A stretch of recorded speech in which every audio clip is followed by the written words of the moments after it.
Kojiro's eyes averted from you to Lady Otsu as she stood at the entrance of the temple. "Yes, I'm ready," he replies. "No, he's not," you interrupted before glaring back towards the boy in front of you. "Look, you should just go home before it's futile if you think I'll marry you," you said in smugly. "I'm sure you could find a far prettier and suitable girl to love.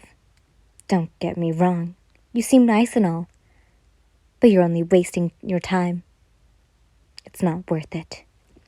However, the flame pillar only looked at you as if you had suddenly grown two heads. His expression suddenly became stoic. Those bright golden and red eyes were now serious and staring intently into your soul. Your heartbeat began to pick up speed the longer he stared at you, making you feel nervous. You felt like a mouse looking up at a hungry lion. You gulped, now feeling a little frightened because how intimidating he looked, and you wanted to shy away. Perhaps you angered him? Now, Ian. Rengoku-san has gracefully come all the way to prove himself. Don't you think you're being a bit too cold? Otsu's kind voice broke the tension. At least give him a chance, she added. But before you could protest, Kojiro suddenly leaned in closer to you until his face was merely inches from yours. Your face immediately erupted into a full-bloom blush. Before, you intensely thought that he was about to kiss you, and his eyes stared into yours. You're absolutely worth it, and I would gladly travel to the ends of the earth as long as I have you as my wife, Kojiro says slowly. He is serious. What in God's name is happening? Why the hell is he so persistent? Is he insane? Was he really willing to take whatever risk these trials had in store for him? In sheer honesty, you were trying to spare his in the hassle, although you know how to control your abilities. He'll just end up dumping you in the end, just like all the others, right? You were so lost in your thought that you almost didn't hear Kojiro speak. Please, give me a chance, my sweet flame. Your body shivered when you felt him wrap his arms around your waist. Ironically, after months of playing cat and mouse, he was the first time Kojiro suddenly got to actually hold you. You were letting him. You never would have guessed how intensely warm he was, and he smelled of hickory and apple orchids. For a moment you felt safe in his arms as you mindlessly rested your head on his chest, listening to his drumming heartbeat, while basking in the feeling of his warmth. Kami-san, it's been so long, you mentally sobbed as you sighed softly. Is that a yes, my love? Kojiro asked, snapping you out of your daze. Realizing that it was what you were doing, you immediately pushed him away from you, your face red from embarrassment. How dare you touch me? You growled, trying to save face. Kojiro only laughed, seeing that your tsundere attitude had returned. So I take it you're okay with me taking the trial then? You soon released a sigh of defeat. It's no use. He wasn't going to listen to reason or take no for an answer, so with that, you give up. Fine.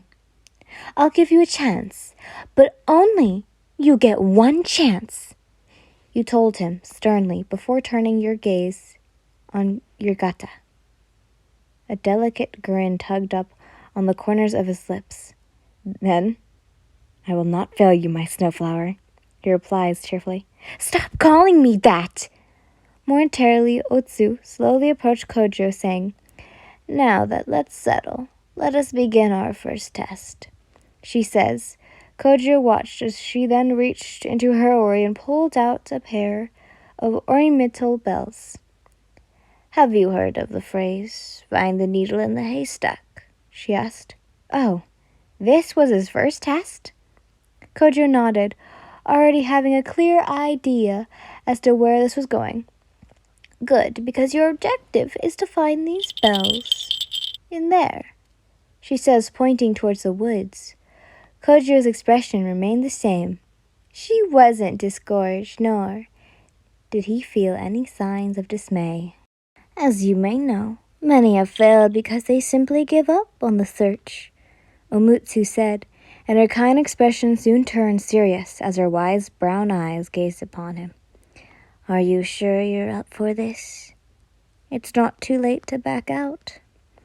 But the flame hush remained undemetered, as he only smiled, and Omitsu could see the flames of determination burning in his irises. Kojiro then slowly gazed behind her and towards you. You blushed while quickly looking away from his intense gaze. He understood completely why you wanted him to leave. However, you wouldn't underestimate him so easily, especially when he just so happens to be a powerful swordsman who slays demons. I accept the challenge, he says undetermined. Omitsu laughed. Well, then I pray for your success, Rengoku-san. The elder woman then whistled loudly. Kojiro saw something fly overhead and towards her. It was a beautiful light and brown white owl. As it landed on Mitsu's shoulder. This is Shiro, and he'll be the one to hide the bells. She says, this while giving the bells to the bird. With that, Shiro flew off into the one thicket. These woods are quite vast, but luckily, Shiro never strays too far from the temple. So, you have until sundown. She explains, Shiro will watch over you, but if you ever do feel like giving up, just yell, Washo, and Shiro will gladly guide you back to the temple. Keep in mind that this trial is to test your resolve, so remember to stay calm, remain vigilant, and spot the obvious. Best of luck to you, Rengoku-san, she finishes. Kojiro only nodded and then gave you one final glance. Wish me luck, my love, he said before running off into the woods as you longingly watched him disappear into the thicket until he was out of sight. I am so glad I actually have one of the bells. If you heard, I do have one of the bells, so there are some background noises of the bells. So, yeah. But also, I started watching the Alchemy Diaries, and holy moly, it's so good. If you haven't watched it, go check it out. It's really good. Sorry to say this, but almost everyone is hot and gorgeous. Sorry. But anyways, I hope you guys enjoyed. Bye, lovelies. Mwah.